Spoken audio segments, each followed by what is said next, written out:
But clearly, the winner of the 2020 election was drugs. Yeah, drugs. Smoke weed every day. Smoke weed every day. I like how we're doing this group into its own thing now. I love it. All right. But you hear these headlines, you don't hear a lot of names. But one of them is Joey Lee. G.I. Mary Jane is one of our favorite cannabis activists on the show, here to let us know about the progress and perhaps a little bit about who, like her, was behind this. Do you agree? First of all, Joey, thanks for joining us. Do you agree with that overall general characterization that it was sort of incremental progress, but it represented a kind of tipping point and a shift in momentum? Like, can cops really bust people for pot in America anymore? Is that still a thing? It happens once every 50 seconds in America. Like once every 50 seconds, somebody is getting put in handcuffs over simple drug possession. Whether it be, the kingpin thing or just having, an ounce and an eighth when your state says you can only have an ounce. People are still getting fines every day, even in these wonderful legal states like Colorado and California, where everything's supposed to be happy and legal and wonderful sunshine. It's unfortunately not that yet, but incremental change. Yes, it's getting there slowly, but it reminds me of, painting BLM on the street. It's like, here, we'll give you this pretty banner. But we're okay. So Joey, let me go back for a second, because I do want to temper my optimism, as was done against my will earlier this year with our cannabis panel, when I found out that from 16, 17, 18, 19, those years that, or it was the last 17, 18, 19, that the 3 years they've been tracking, individual cannabis possession arrests actually went up, and I had been under this false impression, the drug war is coming to an end. And I think of that one of my favorite jokes from was it John Mulaney, the comedian, who goes, cannabis is almost legal, and someone goes, woo! He goes, don't you woo? It's always been legal for us white people, But there is a major shift. I think there's even by the most conservative estimates, the progress on the drug war over the last 10 years. Has represented an incredible reduction in the viciousness of it overall, the destruction of lives, and even if that's you're gonna argue with that too. Well, I want to hear it, but I want to look forward with some optimism too. What happened in 2020? What are the tipping points that we came to? Where are we going with this? But anyway, wherever you want to go with that, I'll just sit here and smoke along. In terms of it not destroying so many lives anymore. Out of personal experience, I have to argue that I never had problems with the law in regards to weed until I got on paper and I got legal. And a Virginia state custody court came and told me that my legal Maryland certification made me a potential danger to my only child. Never had an issue before that. Did what they wanted me to do and ended up getting stomped in the dirt for it. And that's really when the activist spark, ignited in me, obviously, as I think it would any mother. And I learned that, this is just, it's happening to so many more people, and everyone's afraid to talk about it because now you're a criminal or you're a bad parent. And we can't talk about that amongst, the PTA groups or the church groups or even at the family dinner table because we'll be stigmatized and demonized. And, it's important more so than the legalization and the legislature, I think, to break through this stigma of feeling like a bad person because you smoke cannabis, feeling like you can't talk about that, like it's somehow dirty. That's what I think. Yeah, so this is the cultural thing, and maybe this is where maybe you can share some good news or some people whose work you want to promote, because there is that cultural thing. There is that, and it's heartbreaking to think that we have to now. I mean, I think, like, compared to alcohol, right? There's just one proxy comparison of another drug. When I was in college, I would brag about drinking.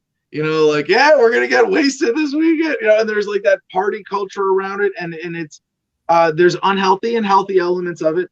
But I feel like now in a sort of icky way, like, oh man, now I had to do the same thing with weed. Except now that it's like a righteous and important, positive, meaningful thing to be like, yeah, I smoke weed. and it's something I enjoy, and it's a nice recreational thing when I want to get stoned. And most of the time, I like to sip, and it's just a nice little positive attitude adjustment for me, and that's it. And I'm like that we kind of have to do that right now to overcome decades of propaganda is a little discouraging. But then didn't Snoop Dogg like take care of this for us years ago? You'd think. Actually, funny you mentioned Snoop Dogg. You were talking about stories that haven't been talked about too much in the headlines.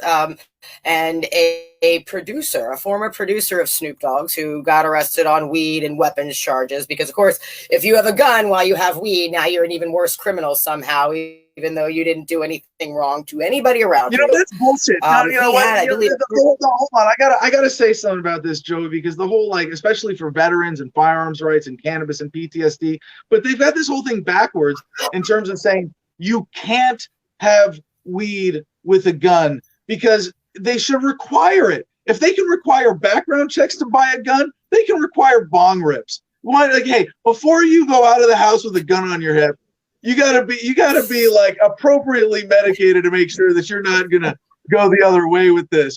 Exactly. You gotta have your anxiety medication in you before you head out the door with this gun. I feel like that would be a more appropriate mandate, honestly. But unfortunately, it's not the way. And funny enough, Trump went ahead and pardoned this guy. I could get a handgun. I could get a little revolver, even like a boot gun with my chillum attached to it, so I could be like, all right, now I'm going to shoot you. Perfect. That's perfect. There should be a market for that. But that guy would no doubt get raided by the feds and be met with violence, even though he's just creating happiness. But leave it to government, right? So yeah, but no, Trump actually pardoned somebody, which really, I am so happy. The guy's name is Weldon Angelo. He's been out of jail for a few years. The pardon was, in terms of getting his name cleared. And I think that's great. Yeah. This wasn't big enough in the media. How many people are in jail right now for basically the same shit that he could have pardoned in a meaningful way? Yeah, it could take, instead of making that one signature for that one person, he could have signed one signature for everybody. I loved Jo Jorgensen's idea. I remember, forget what she was on, but somebody asked her how she deal with the drug war. She said she'd wake up every day, sip more coffee, look at the new arrests and pardon everybody and just put the DA in a checkmate. And I think that's perfect. And any president can do that.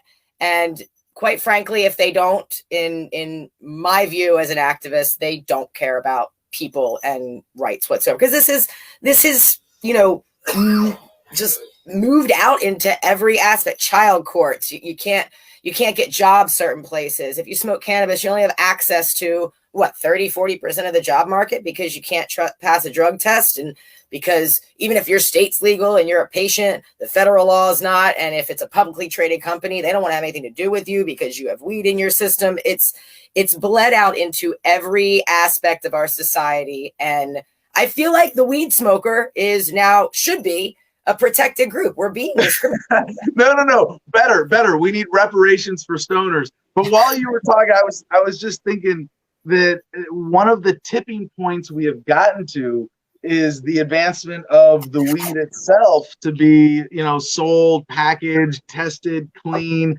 high quality. But like when I was growing up, I smoked trash compactor, paraben sprayed crap from Mexico that was like $60 an ounce, even back in 2000.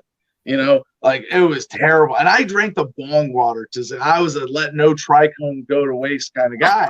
But the quality of that, if most people, it's like shitty, gives you a headache, disagrees with a lot of people. If that's your experience with weed, you're like, I don't care. For most Americans, it's just kind of like, I don't care if government makes that crap illegal. I don't want. But now, everybody's seen this. Little pop tops, or the little pill bottles. You go, wait, people. It really speaks to the credibility of a product in a natural way that just wasn't practical under prohibition. And there is a sort of demand. And so along with the theme of the show, how do you think quarantines, aside from everybody drinking and smoking and doing more drugs overall, Have there been any unique effects on cannabis consumption or the cannabis activism community?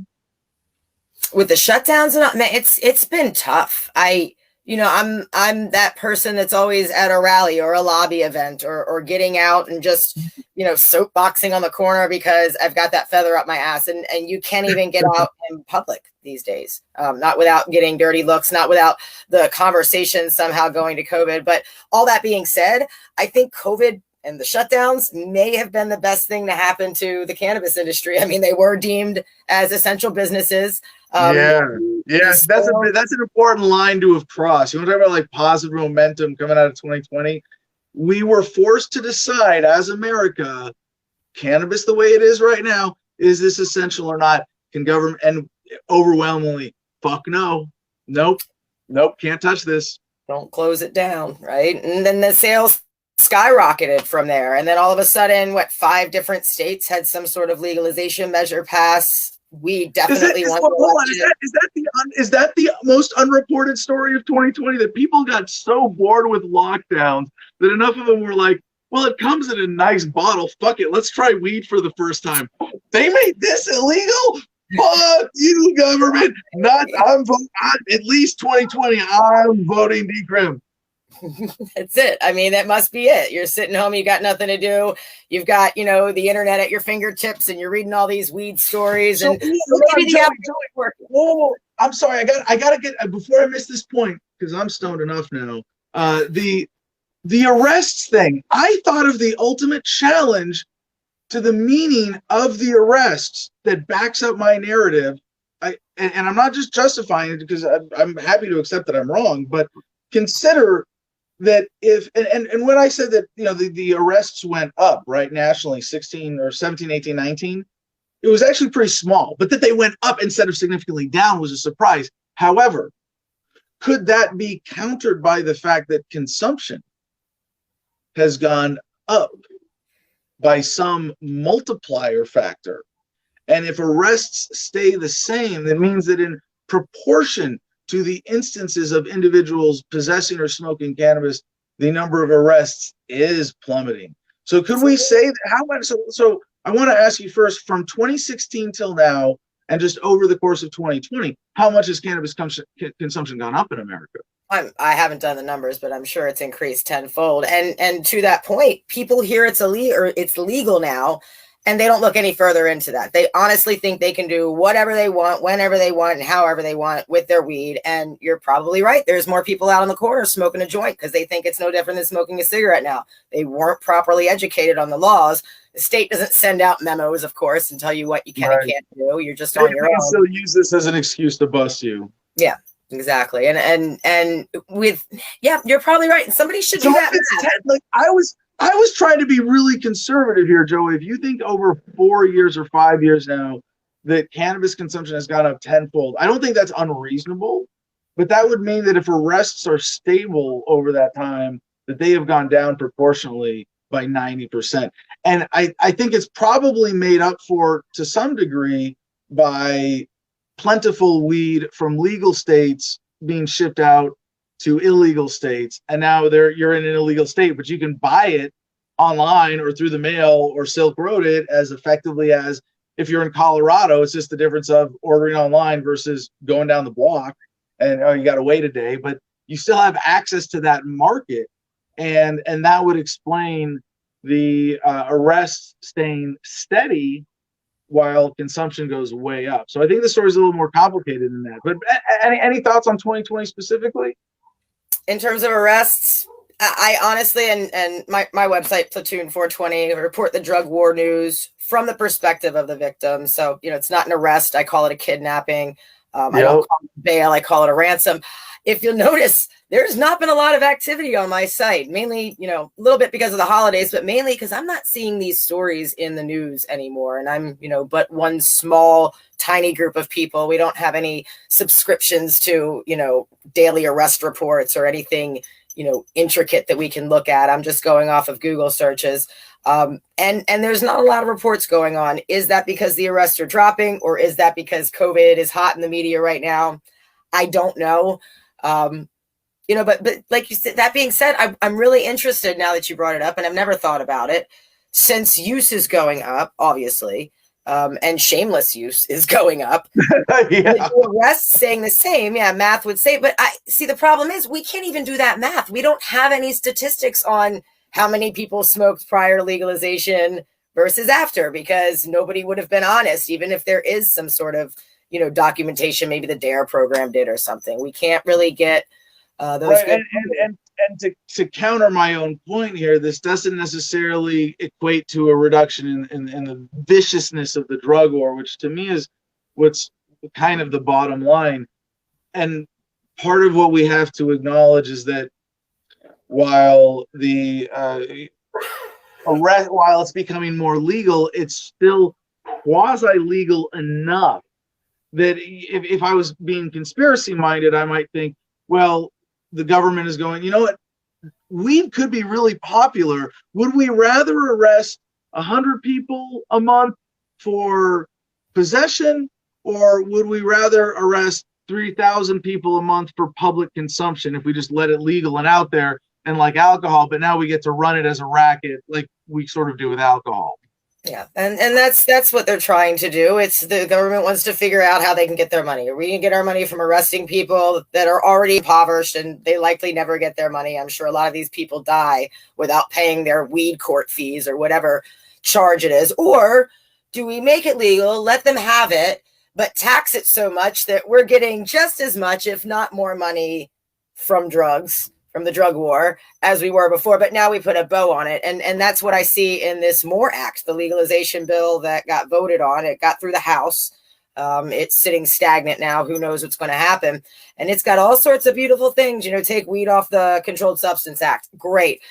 Release some nonviolent, wonderful expungement. But it's become another pork-laden, just packed with bullshit amendments kind of bill where every special interest has a finger in the pie. Yep. Then you get down to the 5% taxation on top of the 30% taxes that some people are already paying. And it says they can raise that tax up to 10% in the fine print. And then 50% of those taxes get allocated to the DOJ. So that's fun. We're just going to be helping them arrest mushroom users or cocaine users or other nonviolent offenders for different drugs. So basically, it's like Al Capone coming in and saying, hey, you pay us, you weed smoker, and you tell us where your coke using friends are, and we won't put you in jail. And I'm not okay with that. It's blackmail. Yeah. That's how I see it. So, but 2020 has been positive. My biggest fear in 2020 was the MORE Act passing. I'll be honest. And everybody's like, well, what do you mean? That's legalizes weed. Like, this is not the bill. Yeah. One way or another, we've got our work cut out for us. Completely.